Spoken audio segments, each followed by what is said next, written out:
सभी मेरे प्यारे व्यूअर्स का वेलकम है YED के एडिटोरियल क्लास में। अगर आप सीधे सीधे इस चैनल पे लैंड हुए हो आज पहली बार तो बता देता हूँ, मैं इस क्लास में वोकैबुलरी, ग्रामर और कॉम्प्रीहेंशन तीनों को एक साथ लेकर के चलने की कोशिश करता हूँ, जिस तरह से आपके पूरे बैंकिंग और SSC के इंग्लिश सेक्शन की आप प्रिपरेशन कर पाओ। तो कोशिश करना, इसके नोट्स बनाना साफ साफ, बहुत सारी चीज़ें हम डिस्कस करेंगे। चलिए शुरू करते हैं। लैप्सिंग इनटू कंटेम्प्ट हमारे इस एडिटोरियल का टाइटल। प्रशांत भूषण पे एक दो वीक पहले हमने एक एडिटोरियल किया था जिसमें इनकी ट्वीट्स पे सुप्रीम कोर्ट जो है गुस्सा हो गई थी। आज उसी एडिटोरियल का पार्ट 2 है जिसमें अब इनको कोर्ट में बुलाया भी जाएगा और इनको शायद सजा भी मिल जाए। शुरू करेंगे अपने एडिटोरियल को। चलिए आइए कुछ नया सीखते हैं।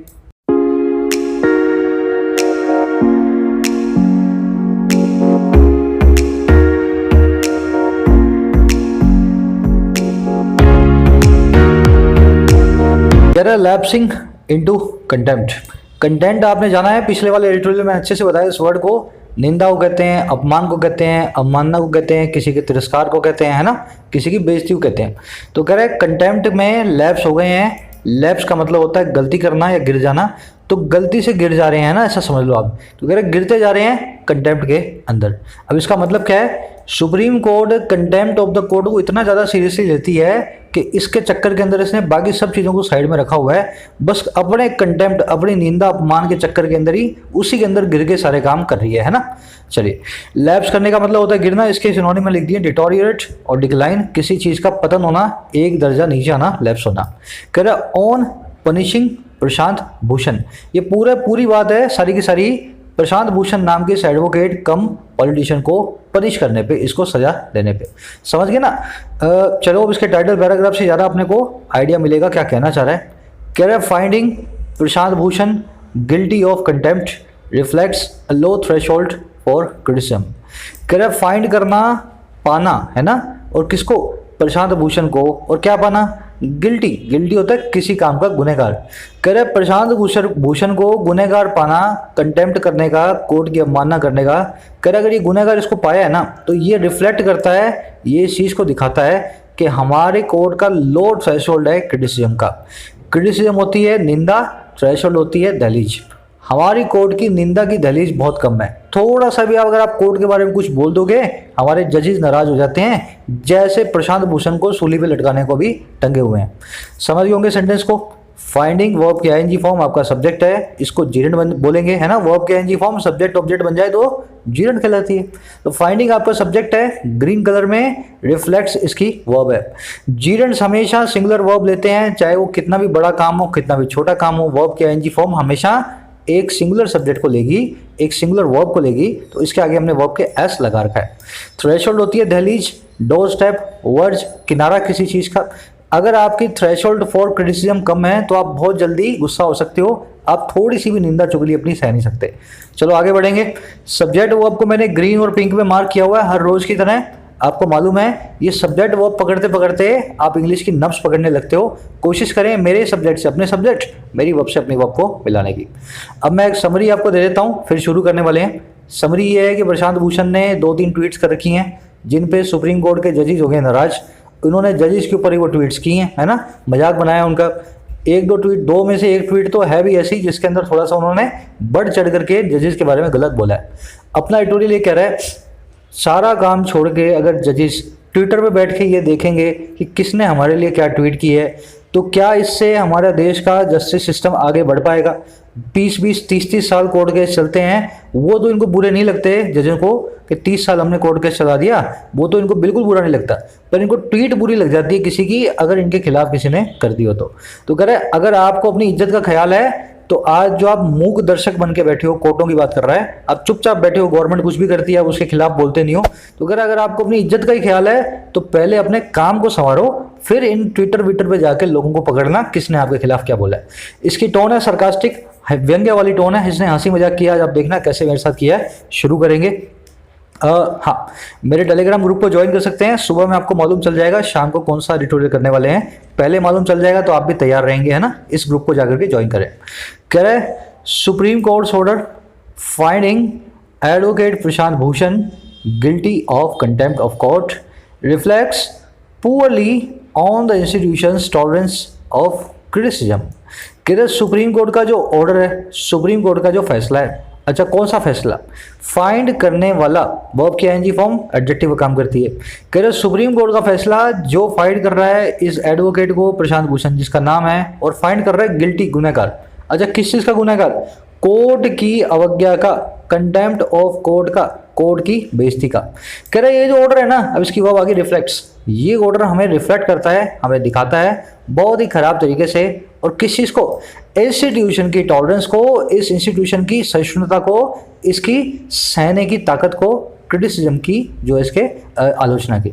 तो जो भी ऑर्डर आया ना जिसमें कंटेम्प्ट ऑफ द कोर्ट का गिल्टी बताया प्रशांत भूषण को, ये ऑर्डर हमें एक ही चीज दिखाता है, हमारे कोर्ट, हमारे इंस्टीट्यूशन की बिल्कुल भी टॉलरेंस नहीं है, थोड़ा सा भी आलोचना को नहीं सह सकते।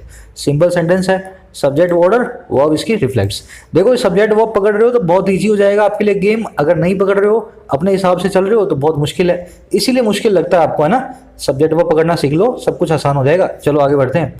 कह रहे द जजमेंट ऑफ अ 3 जज bench on the suo motu contempt proceedings against mister Bhushan hardly adds to the dignity and majesty of the court that it ostensibly sets out to uphold। थोड़ा आपको लग सकता है नए नए वर्ड्स आए हैं, पर देखना बहुत इजी है अगर ध्यान से देखोगे तो। जो जजमेंट आया ना, जो फैसला आया है इस 3 बेंच की जजेस का, है ना, 3 जज की बेंच का मतलब जजेस का ग्रुप, और कितने जज थे इसमें, 3 जज थे। तो कह रहे इस 3 जजेस के ग्रुप का जो जजमेंट आया है, और कौन सा जजमेंट है, उन कंटेम्प्ट प्रोसीडिंग्स पे हैं जो सुओ मोटो थी। सुओ मोटो का मतलब है अपने आप से शुरू की हुई, और कंटेम्प्ट प्रोसीडिंग का मतलब है कोर्ट के अपमान की कार्रवाई का, है ना। तो कह रहे जो फैसला है ना कोर्ट के अपमान की कार्रवाई का, जिसको इन्होंने जजेस ने खुद शुरू किया था, और आया जिसके खिलाफ, मिस्टर भूषण के खिलाफ। कह रहे ना के बराबर तो हार्डली तो ऐड टू करता है, जुड़ता है जाकर के, और किसमें, उस डिग्निटी में, उस गौरव में, और उस मैजिस्ट्री में, उस महिमा में, उस स्प्लेंडर में, और किसकी, इस कोर्ट की, इस न्यायालय की। तो कह रहे इस अदालत की गौरव महिमा में ना के बराबर ही ऐड करता है 3 जजेस का फैसला। इन्होंने खुद ही अपनी इज्जत पे प्रहार कर दिया है इस फैसले को ला करके।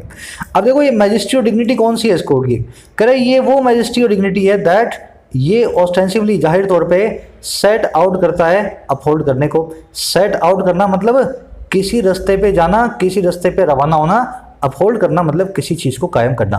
कह रहे ये वही गौरव महिमा है जो कि देखने में लगता है कि हमारी कोर्ट सेट आउट है, इस रास्ते पे है, इसको कायम करने के, इसको बनाए रखने के। तो जिस गौरव महिमा को कोर्ट बनाए रखने की कोशिश करती है जाहिर तौर पे, उसी पे इसने इस बार हिट किया है अपने आप को, जो है ना, इसने अपना नाक कटवा ली इस प्रशांत भूषण को सजा देके। अब सेंटेंस के अंदर देखने वाली चीज़ों को देखते हैं, वर्ड्स को, फिर ग्रामर कॉन्सेप्ट आपको बता देता हूँ, है ना। सुओ मोटो एशियन फ्रेज है, अमेरिकन इंग्लिश में यूज नहीं होता। इसका मतलब होता है विदाउट एनी एक्सटर्नल इंसेंटिव, जब आप कोई काम अपने हिसाब से कर दें, अपनी तरफ से, है ना, सुओ मोटो आप जो है उस काम को कर रहे हैं। हिंदी बोलते हैं इसको संज्ञान लेना, मामले का संज्ञान लेना, है ना, जब कोर्ट की इच्छा होती है कि हमें इस काम मामले में अपनी दखल अंदाजी खुद से करनी चाहिए, सुओ मोटो। इसके आगे सुओ मोटो भी लगता है ना, कहीं कहीं मोटो मिलेगा, कहीं मोटो मिलेगा, स्पेलिंग एक ही है, मतलब बात एक ही है, दोनों मर्जी स्पेलिंग्स को यूज कर सकते हैं आप। डिग्निटी होती है आपका गौरव, मैजेस्टी होती है आपकी महिमा।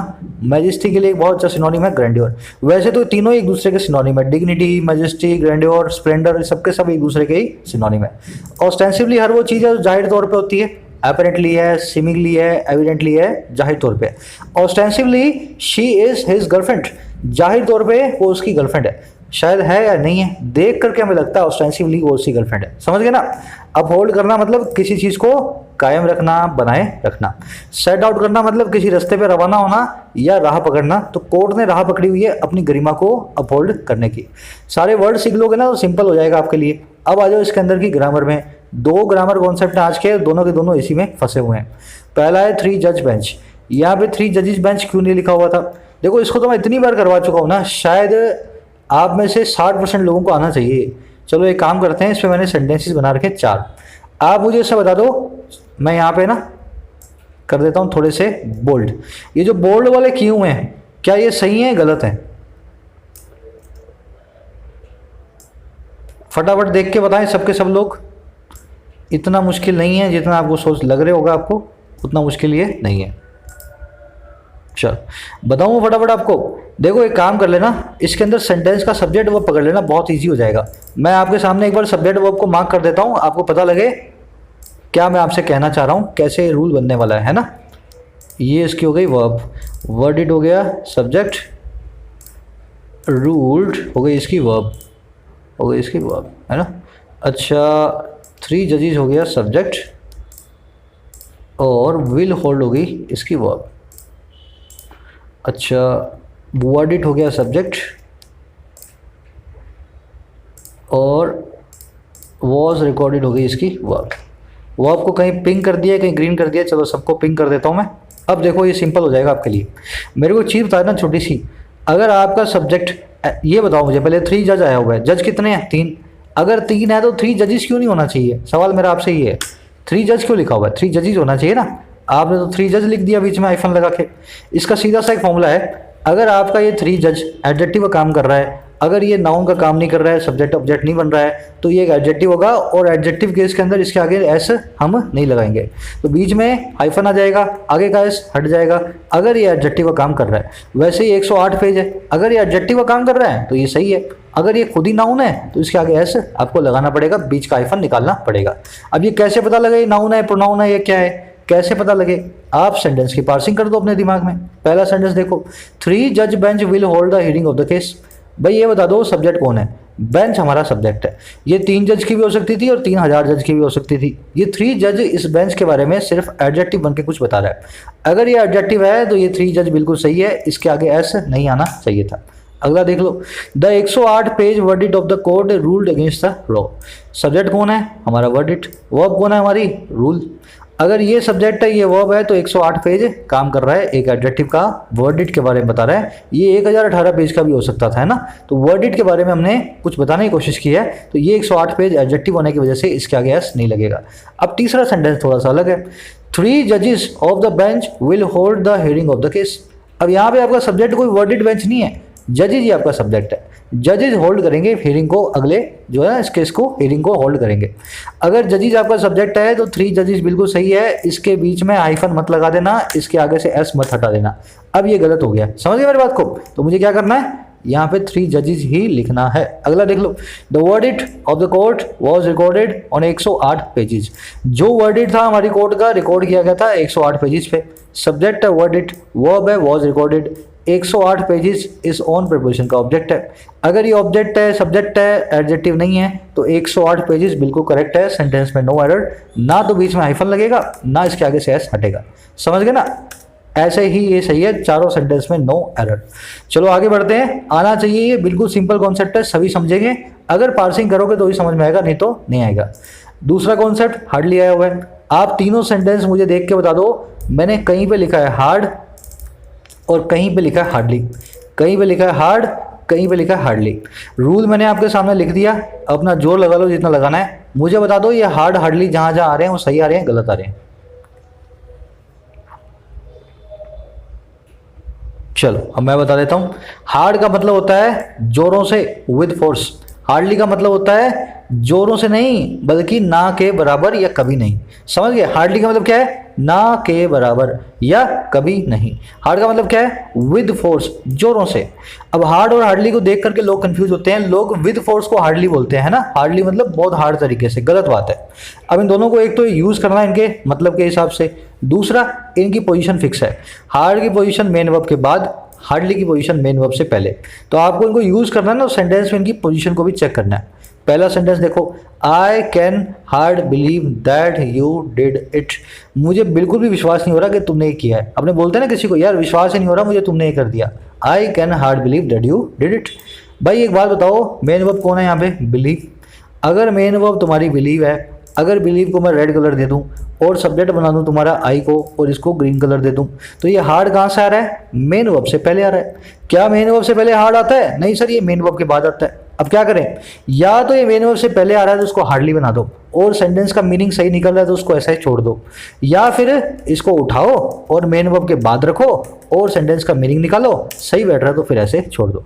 अब इसको बनाओ, आई कैन बिलीव हार्ड, मैं बड़े जोरों के साथ बिलीव करता हूँ कि तुमने ये किया। ये क्या बात हुई यार? आई कैन बिलीव हार्ड कैसी बात हो गई? ये उल्टी बात हो गई ना।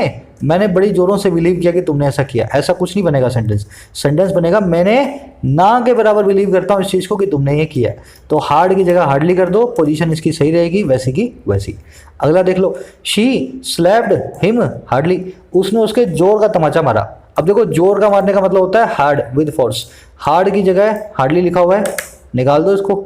She slapped him hard, hard की पोजीशन भी चेक करनी है। स्लैप वर्ब के जो कि मैंने रेड कलर में डाल रहा हूँ इसके बाद आ रही है, तो हार्ड की पोजीशन भी ठीक है। इमीडिएटली बात ना भी आए ना तो लास्ट में आ जाए सेंटेंस के तो भी दिक्कत नहीं है, बस वर्ब के बाद होना चाहिए, मेन वर्ब के, हार्ड जो है वर्ब के बाद में। A false tongue would speak truth hard, एक झूठी जुबान है सच बोलेगी जोरों के साथ। भाई उल्टी बात हो गई, एक तो फॉल्स टंग है, झूठी जुबान है, और ऊपर से सच बोलेगी विद फोर्स, है ना, ऐसा हो सकता है क्या? मतलब ये हार्ड की पोजीशन है, ये हार्ड ही गलत किया हुआ है आपने यहाँ पे यूज। मुझे इस हार्ड को उठाना है, स्पीक से पहले रखना है और बदल देना है इसको हार्डली में। अब देखो, a false tongue would hardly speak truth, एक झूठी जुबान ना के बराबर या कभी नहीं बोलेगी सच। समझ गए ना? तो क्या मैंने किया, पोजीशन को चेक किया और मीनिंग को चेक किया, हार्ड और हार्डली में मेरा डिफरेंस निकल आया। कोशिश करें एक बार, आज का क्विज मैं आपको दिखा देता हूँ, इन्हीं कॉन्सेप्ट को अप्लाई करना है, आप भी कर सकते हैं जैसा मैंने आपको दिखाया है। ये आपका क्विज है आज का, 3 क्वेश्चंस हैं, हार्ड हार्डली को मैंने इन सेंटेंसेस में मिक्स कर दिया है ना। अब आप अपने हिसाब से देखो कहाँ पे आप हार्ड लगाओगे, कहाँ पे हार्डली लगाओगे, कहाँ पे 5 मेंबर आएगा, कहाँ पे 5 डेज आएगा। कोशिश करेंगे तीनों को सही करने की, कमेंट सेक्शन में डालें, इनको करेक्ट करके मेरे आंसर्स भी आपको वहीं मिल जाएंगे। चलो आगे बढ़ते हैं। देखो ग्रामर साथ साथ सीख लेते हो ना तो काम आ जाती है ये, है ना, अप्लाई हो जाती है। अगर आप ऐसे ग्रामर क्लास में सीखोगे और वहीं पे सीख के भूल जाओगे तो काम नहीं आएगी, इसलिए मैं कोशिश करता हूँ इसी में बता दिया करूँ आपको। कह रहा it is unfortunate that 2 tweets and not any set of scandalous or scurrilous allegations have occasioned this heavy-handed treatment। कह रहे बड़ी ही अनफॉर्चुनेट बात है, इट इज़ अनफॉर्चुनेट, बड़ी ही दुर्भाग्य वाली बात है कि जो 2 ट्वीट्स आई हैं और ना नहीं कोई भी सेट, कोई भी बड़ा सा सेट स्कैंडलस और स्कैंडलस एलिगेशंस का, ऐसी एलिगेशंस, ऐसे गुनाह, ऐसे आरोप जो स्कैंडलस हैं, जो कि कांड भरे हैं, स्कैंडल भरे हैं, और स्कैंडलस हैं जो कि बहुत फूड हैं, अपमानजनक है। कह रहे ये बड़ी अनफॉर्चुनेट बात है कि 2 ट्वीट्स है ना, अब इसकी भैया हैव ओकेजन, 2 ट्वीट्स ने ओकेजन किया है, दो ट्वीट्स ने मौका बनाया है इस हैवी हैंडेड ट्रीटमेंट का, इस ऐसी ट्रीटमेंट का जो कि बहुत हैवी हैंडेड है, जो कि बहुत सख्त हाथ वाली है। तो अगर अनफॉर्चुनेट बात ये है कि ट्वीट्स के ऊपर ये सारा काम हो रहा है, कोई भी स्कैंडलस और स्कैंडलस एलिगेशंस प्रशांत भूषण ने हमारे जजेस के ऊपर नहीं लगाई थी मीडिया के अंदर आके। समझ गए ना? कोई गाली वाली दे दे तो अलग बात है, अब ट्विटर पे आप जो ट्वीट पकड़ के किसी को सजा दे रहे हो कि आपने ये ट्वीट हमारे खिलाफ कैसे कर दी। अब इस सेंटेंस में देखने वाली चीजें, स्कैंडलस मतलब फुल ऑफ स्कैंडल, स्कैंडल मतलब होता है कांड, है ना। स्कैंडलस मतलब जो अफोर्ड हो, अपमानजनक हो, इनडिसेंट बोल दो, इंसल्टिंग बोल दो, ऑब्सीन बोल दो, मतलब स्कैंडलस। सब्जेक्ट वर्ब पकड़ते रहना, इट की और ट्वीट की वर्ब है हैव ओकेजन्ड। कह रहा है इन दो 108 page opinion that largely draws upon past judgments delineating the circumstances in which the court will act in aid of its institutional reputation and authority, there is little more than a perfunctory analysis leading to the finding that the tweets amount to criminal contempt। लंबा sentence है, छोटे छोटे piece करेंगे। कह रहे इस 108 page वाली opinion में, कैसी ओपिनियन? 108 पेजों वाली ओपिनियन, जो कि लार्जली मोटे तौर पे ड्रॉ ऑन करती है, सारा लेती है। ड्रॉ ऑन करना मतलब किसी चीज़ पे डिपेंड होना, जो कि मोटे तौर पे डिपेंड करती है सारी की सारी ओपिनियन, और किस पे? पास्ट जजमेंट्स पे, पास्ट में भूतकाल में आए हुए फैसलों पे। और कौन सी जजमेंट थी? जो डिलिनेट करती हैं, जो साफ साफ रूपरेखा बनाती हैं, आउटलाइन बनाती हैं उन कंडीशंस की, सर्कमस्टेंसेस की, हालातों की, इन विच जिनके अंदर कोर्ट एक्ट करेगी, कोर्ट काम करेगी, हरकत में आएगी इन द एड ऑफ, अपने बचाव में, और किसके? इसकी इंस्टीट्यूशनल रेपुटेशन और अथॉरिटी के। इंस्टीट्यूशन मतलब court as a institution, as a संस्था, रेपुटेशन मतलब इसकी इज्जत, अथॉरिटी मतलब इसकी ताकत।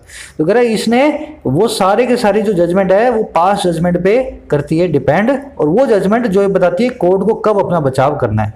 कह रहा है ऐसा इस जजमेंट के होते हुए हुआ क्या? देयर इज, वहाँ है लिटल मोर, थोड़ी सी ज़्यादा, लिटल मोर मतलब ना के बराबर ज़्यादा, और क्या? बजाय एक परफंक्टरी एनालिसिस के, एक ऐसे विश्लेषण के जो बिल्कुल उथला है, जो बिल्कुल भी गहरा नहीं है। और कैसा एनालिसिस है? जो लीड टू कर रहा है इस फाइंडिंग तक, इस नतीजे तक कि जो ट्वीट्स हैं ये अमाउंट टू करती हैं, बराबर हैं क्रिमिनल कंटेम्प्ट के। एक बार सारा का सारा सेंटेंस मैं करता हूँ रिपीट, फिर आपको अच्छे से समझ में आएगा, सारे पीसीस को मैं जोड़ता हूँ, है ना। 108 पेज की ओपिनियन जो मोटे तौर पे सारा लेती है पुराने फैसलों का, वो फैसले जो रूपरेखा बनाते हैं, डिलिनेट करते हैं उन हालातों को जिनके अंदर कोर्ट एक्ट करेगी, हरकत में आएगी अपनी एड में, अपनी खुद की जो है बचाव में, और बचाव में अपने नहीं, अपने इंस्टीट्यूशनल रेपुटेशन और अथॉरिटी के बचाव में, अपनी इज्जत और अपने मान मर्यादा और अपनी ताकत के बचाव में आएगी।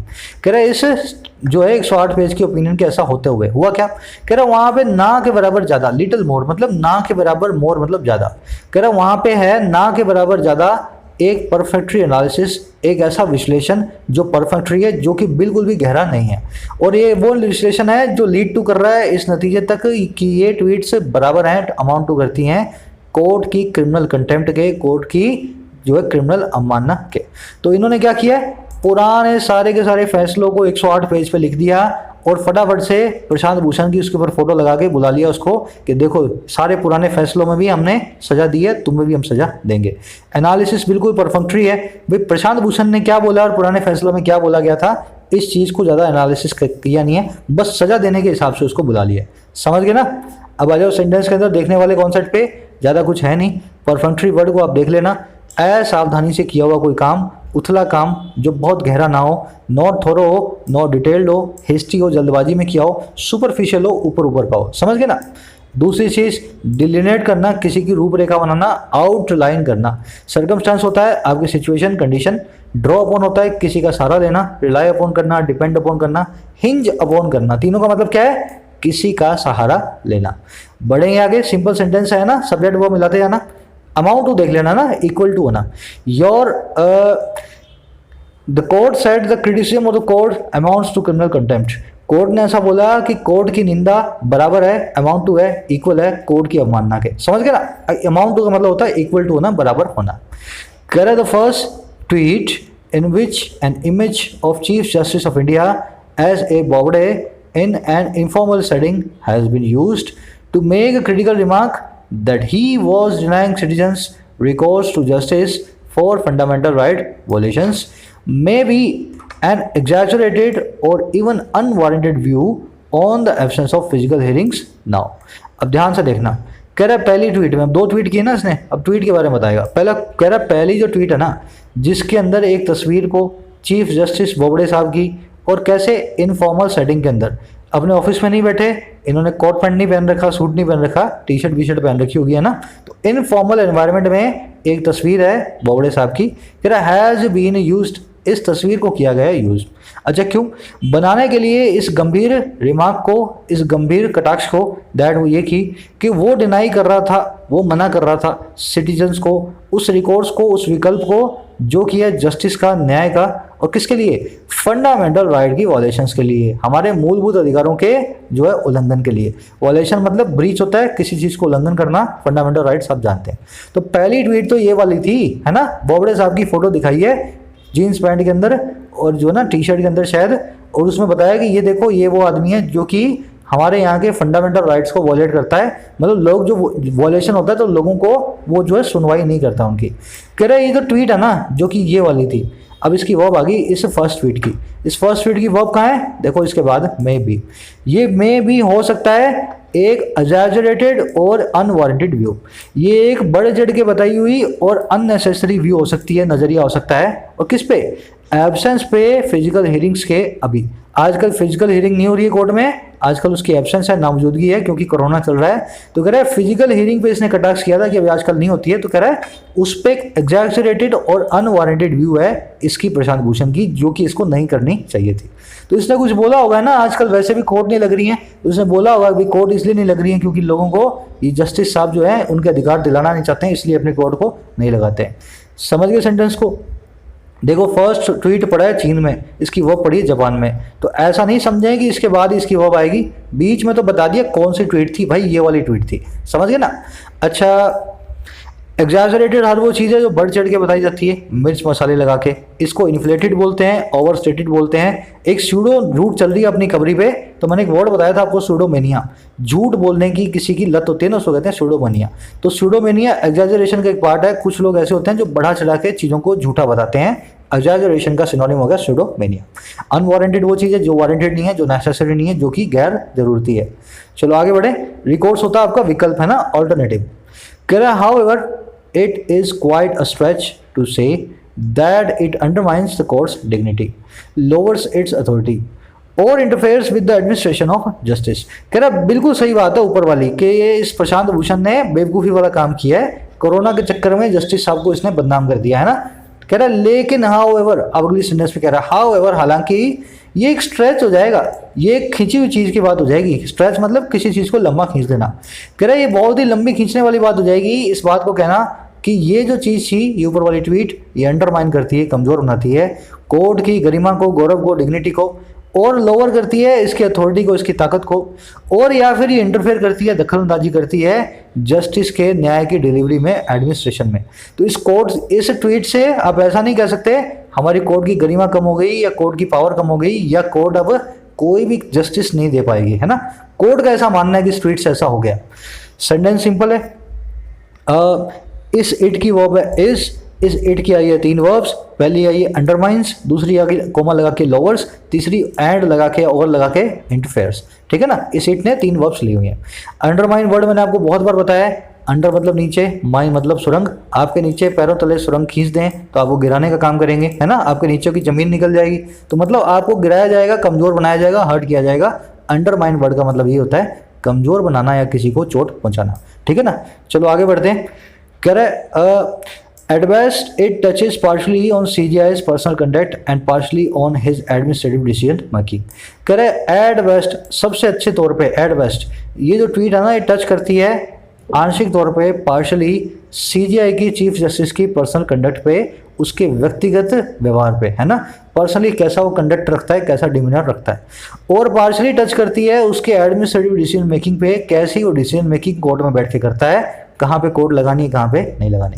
तो कह रहा सिर्फ इतना ही ये वाली ट्वीट जो है ऐसा जो क्रिटिसिज्म करती है।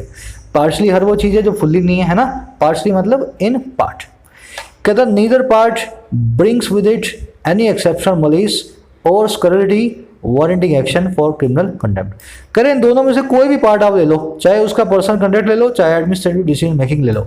करें कोई भी नहीं, दोनों में से कोई भी नहीं, नीदर पार्ट। करें दोनों में से कोई भी हिस्सा नहीं ब्रिंग करता है इस एक्सेप्शनल मलीस को, दुर्भावना को, इलविल को, या इस करलिटी को, इस फोर्ड बने को, जो कि वारंट करे, जरूरी बनाए एक एक्शन को किसके खिलाफ, इस आदमी के खिलाफ क्रिमिनल कंटेम्प्ट के अंदर।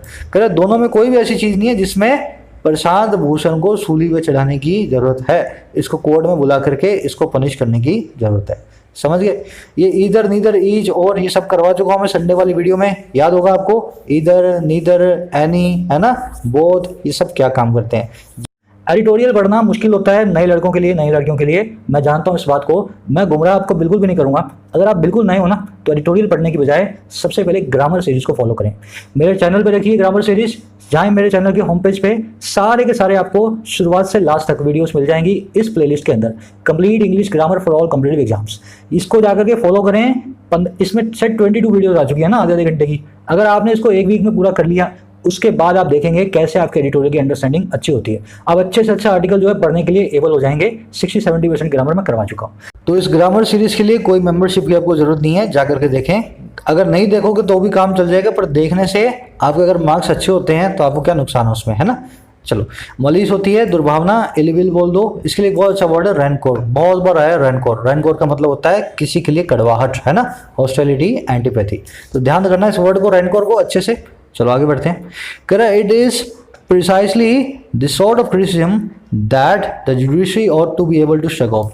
कह रहा यही प्रिसाइसली, सटीक तौर पे, कह रहा सटीक तौर पे यही वो टाइप ऑफ क्रिटिसिज्म है, यही वो टाइप ऑफ निंदा है, क्रिटिसिज्म है, जिसको जुडिशरी को ought to करना ही चाहिए। और क्या करना चाहिए, बी एबल होना चाहिए श्रग ऑफ करने को, नज़रअंदाज करने को।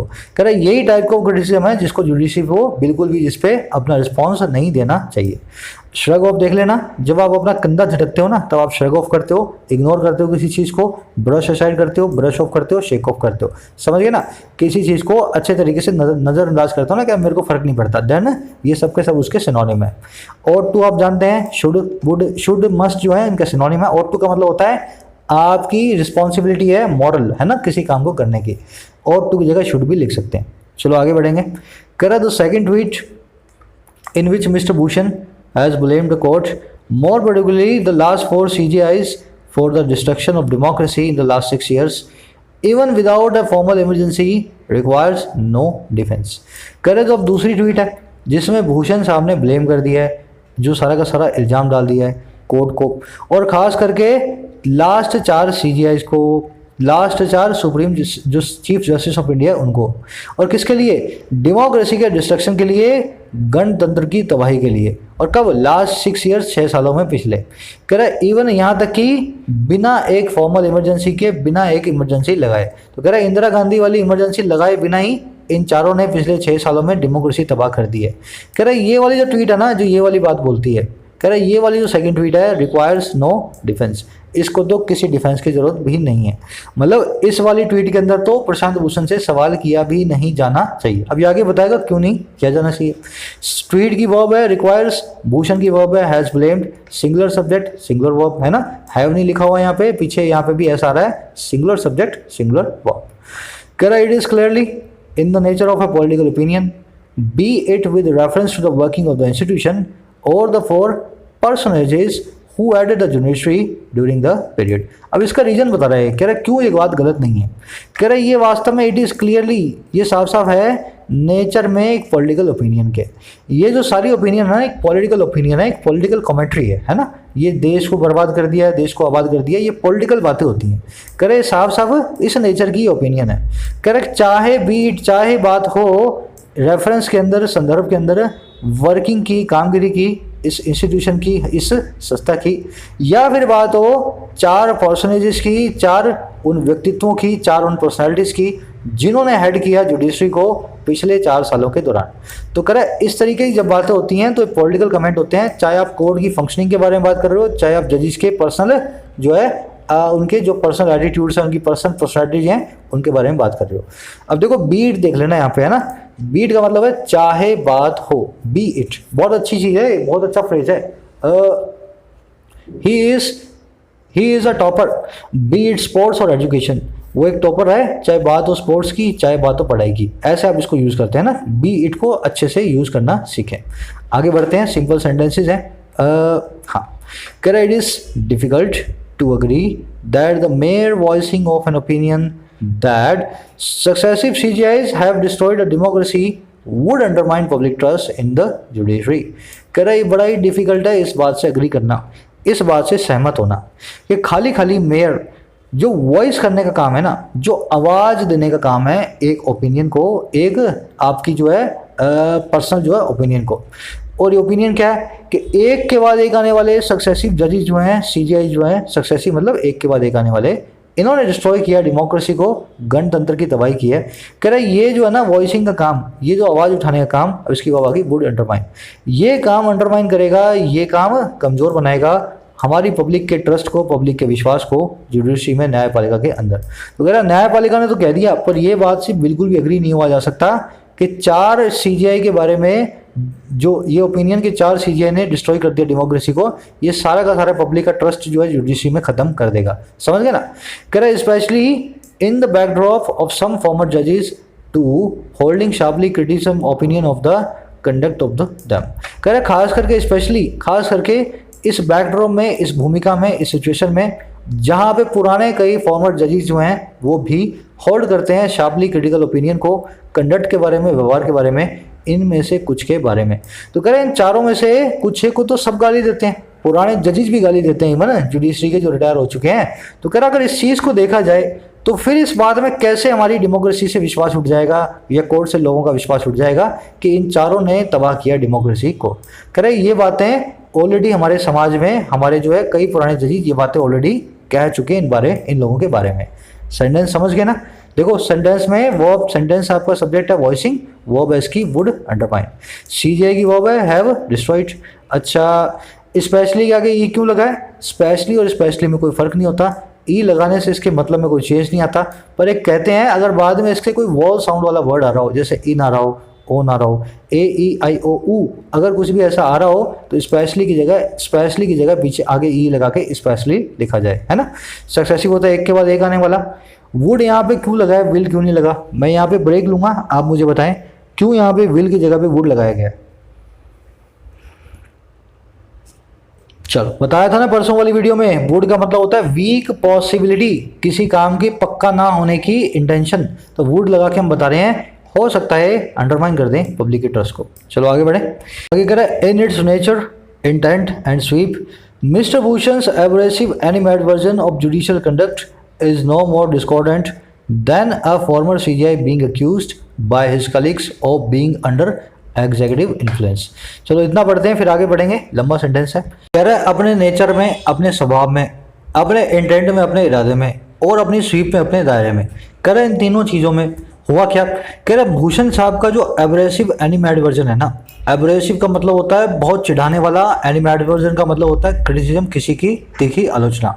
कह रहे इन तीनों चीज़ों में ना जो इनकी ये आलोचना है, तीखी आलोचना, चिढ़ाने वाली, जुडिशियल कंडक्ट की, हमारे न्यायपालिका के स्वभाव की, इसके जैसे हमारी न्यायपालिका काम करती है। कह रहा इज ये है नो मोर, नहीं ज़्यादा, डिस्कॉर्डेंट। डिस्कॉर्डेंट हर वो चीज़ होती है जो डिसएग्री करती है आपसे, जो आपसे मेल नहीं खाती है, डिस्कॉर्डेंट होती है ना। तो कह रहा है अपने ना तो स्वभाव में, ना अपने इंटेंट में, ना अपने दायरे में, जो भी भूषण साहब ने क्रिटिसिज्म दिया है हमारी जुडिशरी का, वो बिल्कुल भी ज़्यादा डिस्कॉर्डेंट नहीं है, ज़्यादा डिसएग्रीमेंट वाला नहीं है। और किससे, अब ये ध्यान लगा के बता रहा है, इससे एक पुराने सीजीआई के बीइंग अक्यूज हो जाने के, आरोपी हो जाने के, उससे कुलीग्स के द्वारा, और किस चीज़ का होने का, अंडर एग्जीक्यूटिव इन्फ्लुएंस, है ना, एग्जीक्यूटिव के, हमारी व्यवस्थापिका के, जो है कार्यपालिका के इन्फ्लुएंस के नीचे। एग्जीक्यूटिव इन्फ्लुएंस का मतलब होता है हमारी मिनिस्ट्रियाँ जो बैठी हैं, सारे मिनिस्टर, इनके इन्फ्लुएंस के नीचे। और या फिर मिसयूज करने के उसकी पावर्स को, और कैसे, मास्टर ऑफ रोस्टर की तरह। रोस्टर का मास्टर हो तो आप बताएंगे कौन सा जज कौन से केस को सुनेगा, है ना। तो अपनी पावर्स को मिसयूज करने का roster of master of roster बनके, और क्यों, विद अ व्यू टू, इस मकसद से ताकि ऑब्टेन कर पाएं फेवरेबल आउटकम्स को, ऐसे नतीजों को जो कि फेवरेबल हैं, जो कि इनको चाहिए। एक बार सेंटेंस समझा देता हूँ, पहले हिंदी में बता देता हूँ, सिंपल सेंटेंस। कई ऐसे पुराने जजेस हैं जिन पे ऐसे आरोप लगे हैं कि वो हमारी मिनिस्ट्रियों से डरते हैं, हमारे मिनिस्टर ने किसी ने कुछ बोल दिया तो उसके खिलाफ वो कोई काम जो है उनके खिलाफ कोई एक्शन नहीं लेंगे। दूसरा, वो रोस्टर को ऐसे फिक्स करते हैं कि सरकार के फैसले ऐसे जो है जजेस के पास जाएं जो जजेस सरकार के हक में फैसला दें। तो अगर आप नेचर की बात करो ना, स्वभाव की और इरादे की और दायरे की बात करो, जो प्रशांत भूषण ने क्रिटिसिज्म दिया है जुडिशियल कंडक्ट का, वो बिल्कुल भी अलग नहीं है इस बात से कि कई ऐसे फॉर्मर सीजीआई को अक्यूज किया जा चुका है इन सब वाहियात बातों के लिए कि वो अपने एग्जीक्यूटिव इन्फ्लुएंस के नीचे हैं, अपनी पावर को मिसयूज करते हैं ताकि अच्छे अच्छे फैसले, फेवरेबल आउटकम्स लेकर के आए। तो कह रहे जब ये एक्यूजेशन लग गए तो भूषण ने ऐसी कौन सी नई बात बोल दी जिस पे कोर्ट इतनी चिढ़ करके बैठी है। समझ गए सेंटेंस को। मेरी इच्छा ये होती है जैसे मेरे समझ में क्रिस्टल क्लियर में आ रहा है सब जो सेंटेंस, वैसे आपकी समझ में भी आए, है ना।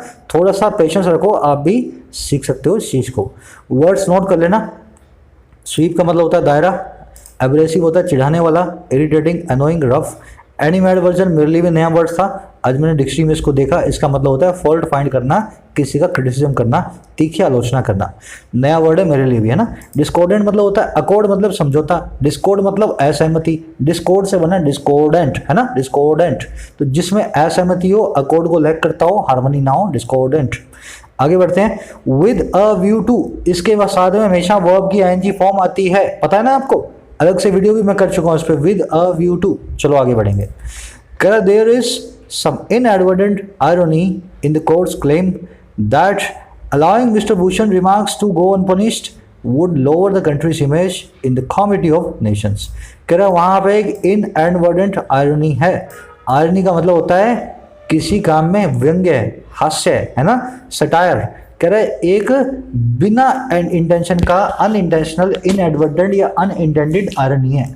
मतलब कोर्ट ने कुछ कहा नहीं था, इंटेंशन नहीं थी, फिर भी एक हंसी वाली बात निकल आई। अब बात क्या निकली, कह रहे कोर्ट का क्लेम कि अलाउ कर देंगे अगर भूषण को, रिमार्क को अनपनिश्ड, है ना, इसको कह देंगे कि आपको कोई सजा नहीं दी। अगर भूषण के रिमार्क को अनपनिश्ड छोड़ दिया तो ये अलाउ करने का काम जो है ना, ये कम कर देगा कोर्ट की इमेज को। कॉमिटी ऑफ नेशंस में सारे देशों की, जो नेशंस की कॉमिटी है, गुडविल है, उसके अंदर। तो अगर कोर्ट का ये कहना है कि अगर भूषण को छोड़ दिया तो सारे देशों की जो कोर्ट्स के जो चीजें हैं उसमें हमारा मजाक उड़ेगा कि आपने भूषण से डर गए, आपने भूषण को जो है सजा नहीं दी। कह रहा है इसमें अब हंसी की बात आगे बताएगा, हंसी की बात क्या है ना। अब देख लेना वर्ड इनएडवर्टेंट मतलब अनइंटेंशनल हो, जिसमें कोई इंटेंशन आपकी ना हो। कह रहा the highest court build its stalwart fame on stellar judgments and record of fearless independence. अब ये बता रहे हैं हंसी की बात क्या है। हमारी जो हाईएक्स कोर्ट है, एपेक्स कोर्ट है, इसने बिल्ड किया है अपने फेम को, अपने प्रभाव को, अपनी जो है मशहूर होने को, फेम को, जो कि ये स्टॉलवर्ट है ना, जिसको आप डिपेंड कर सकते हो, इतना स्ट्रॉन्ग है जिस पे सबके सब लोग जो है पूरा विश्वास रखते हैं। तो अगर हमारी सुप्रीम कोर्ट ने बनाया है अपने फेम को ऑन स्टेलर जजमेंट्स, ऐसी जजमेंट्स पे जो बड़ी ही शानदार और मजबूत रही हैं, और उस रिकॉर्ड के ऊपर बनाया है जो फियरलेस इंडिपेंडेंस का है। आज तक सुप्रीम कोर्ट हमारी किसी से डरी नहीं है। इंदिरा गांधी भी जब इसके सामने आई थी तो इसने इंदिरा गांधी को भी बेदखल करने की कोशिश की थी कुर्सी से। तो कह रहा है जो ये हाईएस्ट कोर्ट है ना, इसने अपना ऐसा सारा का सारा जो है ना बनाया है, वो इन चीज़ों पे बनाया है, अच्छी जजमेंट पे और फियरलेस इंडिपेंडेंस के ऊपर। कह रहा है if at all it fails in estimation of the world now, it may only be because of a growing perception of judicial evasion, self-imposed reticence and quiet acquiescence in face of executive power। खूबसूरत line है, पूरे सारे के सारे editorial का इसमें gist आ गया है ना, और हंसी की बात भी ये बताएगा। कह रहा है अगर इफ एट ऑल, अगर थोड़ा सा भी, एट ऑल मतलब थोड़ा सा भी, ये फेल होती है, ये फॉल होती है, ये गिरती है एस्टिमेशन के अंदर, और किसके, वर्ड के। अभी अगर थोड़ा सा भी वर्ड के एस्टिमेशन के हिसाब से गिरती है तो कह रहा है ये it mainly may only be, ये सिर्फ तभी होगा और बिकॉज ऑफ कारण से उस ग्रोइंग, बढ़ते हुए परसेप्शन के, उस बढ़ती हुई भावना के, लोगों की महसूस करने की चीज़ के, परसेप्शन के, जो है जुडिशियल इवेजन का, न्यायिक जो फैसलों से बचने का जो काम है ना। तो अभी लोगों को परसेप्शन दुनिया में यही है कि हमारी जो सुप्रीम कोर्ट है वो बड़े फैसले देने से कतराती है, पीछे हटती है सरकार के सामने। तो कह रहा है एक तो ये चीज़ है जिसके अंदर ये वर्ड को सही तरीके से समझ नहीं पा रही, उसके सामने फॉल हो रही है ना। दूसरा सेल्फ इम्पोज रेटिनेंस का, इसने खुद के ऊपर ही चुप्पी साध ली है ना, सब कुछ देख रही है, सब कुछ जान रही है, फिर भी अपने ऊपर रेटिनेंस को, इसने रेटिसेंस को इम्पोज किया हुआ है, चुप्पी को इम्पोज किया हुआ है। और क्वाइट एक्विएसेंस की हुई है, इसने चुपचाप से रजामंदी दी हुई है, डर के, ओबीडियंस करके, इन द फेस ऑफ, देखते हुए एग्जीक्यूटिव पावर को हमारे नेताओं मंत्रियों के सामने। तो कह रहा अगर थोड़ा सा भी ये फॉल करती है ना वर्ड के एस्टिमेशन में, अगर दुनिया के हिसाब से ये अपने आप को नीचा देखती है प्रशांत भूषण के कारण, तो कह रहा है ये जो फॉल कर रही है वो इस वजह से नहीं हो रही, ये इस वजह से हो रही है क्योंकि सारा वर्ड ये मानता है कि ये फैसले देने से बचती है कोर्ट। आजकल अपने ऊपर इसने खुद पे चुप्पी लगा ली है, सब कुछ देख करके वह अनजान बन रही है, और बिल्कुल इसने हथियार डाल रखे हैं एग्जीक्यूटिव के सामने, जो सरकार बोलती है वैसा ही फैसला ये देती है। तो कह रहा इससे लड़ना है कोर्ट को, प्रशांत भूषण को बुला करके कोर्ट में नहीं टांगना चाहिए। आई थिंक समझ गए होंगे। लास्ट वाली लाइन कॉम्प्लिकेटेड है, डरना मत, वर्ड्स में आपको बता देता हूँ। परसेप्शन होती है फीलिंग, इवेजन होता है किसी चीज़ से बचना, एस्केप करना, अवॉइड करना। रेटिसेंस का मतलब होता है चुप्पी, बहुत अच्छा वर्ड है, साइलेंस बोल दो, रिस्ट्रेंट बोल दो। टैसिटर्निटी, चुप्पी है ना, रेडिसेंस और टैसिटर्निटी दोनों के दोनों मतलब बताते हैं चुप्पी को। एक्विएसेंस, इस वर्ड की स्पेलिंग को देख लेना, मौन सहमति को बोलते हैं, टैसिट एग्रीमेंट को बोलते हैं एक्विएसेंस। किसी के सामने हथियार डाल दो, उसको बोल दो जो तू कहे वैसा मैं मान लूंगा। चलिए इसी के साथ अपना एक कॉम्प्लेक्स सा एडिटोरियल हमने पूरा किया। थोड़ा कॉम्प्लिकेटेड लिखा हुआ था लेकिन ये जरूरी है क्योंकि ऐसे एडिटोरियल्स आपको पुश करते हैं आपके लिमिट्स तक, आपको ये चीज़ें बताते हैं कि आप कितना भी सीख लें उसके बाद भी बहुत कुछ है जो सीखना बाकी है। लाइफ लॉन्ग लर्नर बनने पे आपको जो है उस रास्ते पे धकेलते हैं।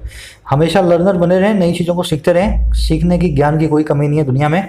जरूर से कमेंट सेक्शन में अपनी समरी को और आज के क्विज को डालें, स्क्रीनशॉट आपने लिया होगा ऊपर है ना, उसके आंसर्स को। अच्छा लगा हो तो एक लाइक देकर के वीडियो को, एक शेयर देकर के बताएं सोशल मीडिया पे। फिर मुलाकात लूँगा, तब तक के लिए साइनिंग आउट।